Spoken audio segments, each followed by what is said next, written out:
Hey guys, welcome to another episode of the Shake and Bake. Here today, I'm introducing you guys to my personal project motorcycle, which is my 2019 Indian Scout Bobber. I picked this thing up in February, and I've been riding it for about 6 months, and I just got shy under 5,000 miles on it.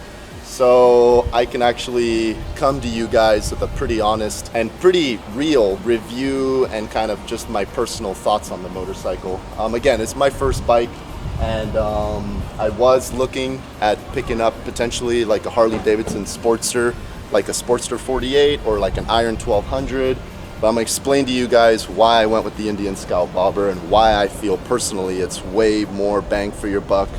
And I mean, the bike just looks fucking gorgeous. I mean, you cannot deny that the bike itself, just from a stock factory form, looks gorgeous. Of course, I've done my own little touches to it here and there.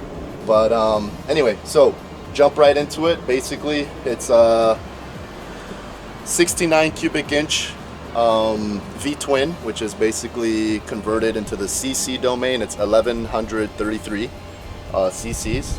And this thing's putting out a rated 100 horsepower and 62 pound-feet of torque at about 6,000 RPMs. Redline is 8,200 RPMs. So again, it's a dual overhead cam V-twin compared to your Harley Davidson's traditional push rod air-cooled V-twin. This is a liquid-cooled motor, so you get a lot more revving out of the motorcycle and a lot more horsepower. So it's more horsepower versus the torque that you get in a Harley. But anyway, besides the point, I love Harley Davidsons, and I actually plan to pick one up in the future. So nothing against Harley Davidsons. I just went with this bike because to me, I wanted the uniqueness of riding an Indian. At the same time, it's got a lot of power for what you get factory. And at the same time, it's got a 6-speed transmission versus your 5-speed transmission that's pretty common on your Sportsters. And I got it with the ABS package just because I'm a first-time rider, and that ABS has already come to save my ass a couple of times because, you know, riding in Southern California, especially in Los Angeles County, you got to be very careful, very defensive, and attentive to who's out there and stuff. So anyway, what I've done to the bike personally so far, I have basically upgraded the shocks. So I've got the progressive 444 shocks on here, which have made the ride much more, it's made the ride a much more comfortable and compliant, especially when you're hitting speed bumps and, I mean, not speed, when you're hitting potholes or like bumps in the road. I definitely had to put a new seat because the most common gripe about the Indian Scout Bobber is the stock seat is super stiff and very uncomfortable. Plus I've got the 2-up option here, so I can go ahead and, you know, pick up chicks like I usually do and throw them on the back of the bike. Got foot pegs, which are from Indian, so that's nothing special. I've got the Vance & Hines slash cuts. These are the 3-inch slash cuts. They really open up the bike. They sound fucking amazing. I'll go ahead and give you a little startup of it right now. If you're gonna have a bike, you need to have pipes.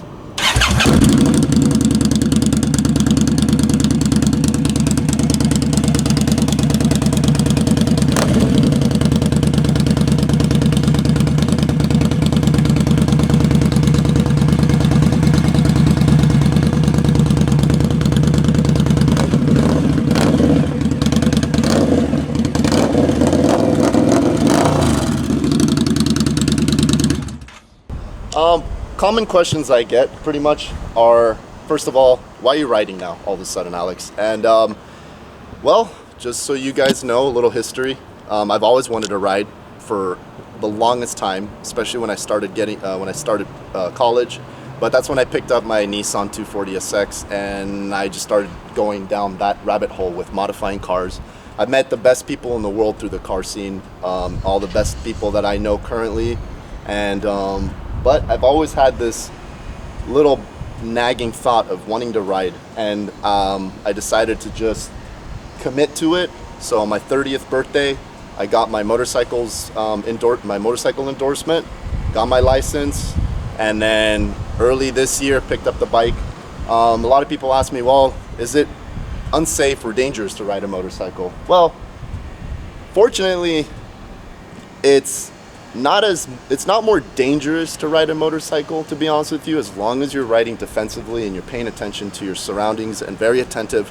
Riding a lowered car like my 240SX, which was loud, boosted, and low with aero, you really had to pay attention all the time. You had to be careful exactly where you're going, paying attention to all of the surface irregularities, paying attention to other cars, looking out for cops. So that mentality has already been kind of like ingrained for me. So riding a bike hasn't really shifted much that for me. Whether or not it's dangerous, there's a lot of arguments to and against it. But my personal opinion is the risk is always mitigated by wearing gear, and the risk is always mitigated by how you ride.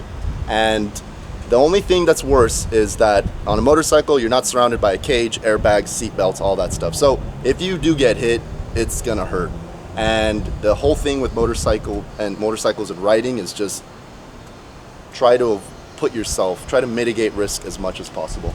And what else? Yeah, I mean, personally, if you live in California, which is one of the only, I think there's only 2 states in the entire United States that allow you to split through the lanes. I believe California, and if I'm not mistaken, I think it's like Colorado or Utah. I don't know.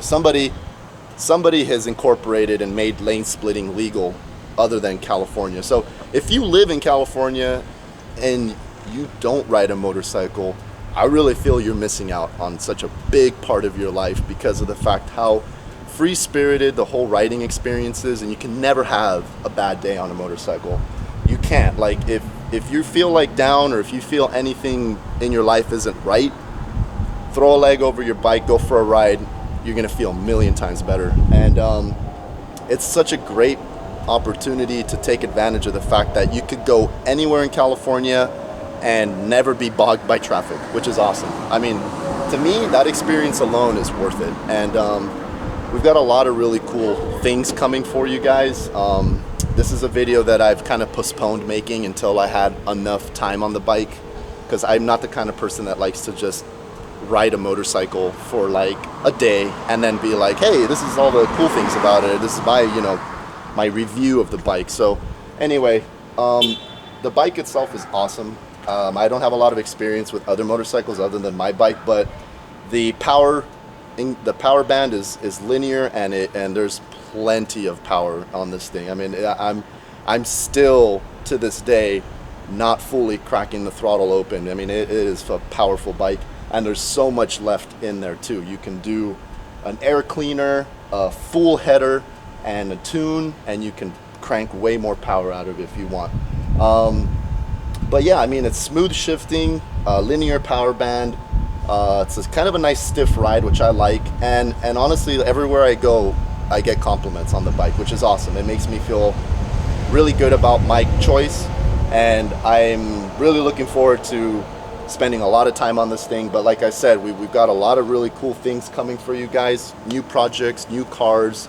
Oscar's doing his SR swap, which we need to get all up in his face about that. He's been kind of working and doing his thing. But yeah, I mean, you guys, we really want to come out with new things for you, and we're going to be able to, hopefully, if it allows us to, have more consistent releases of video. And we're in downtown LA today, and we're still going to be here, so we're going to go have some drinks, start enjoying ourselves, and that's the whole purpose of life, to live it to the fullest. And that's what we do here at the Shake and Bake. So we're going to bring you guys along with us to experience all of the cool shit that we're doing here.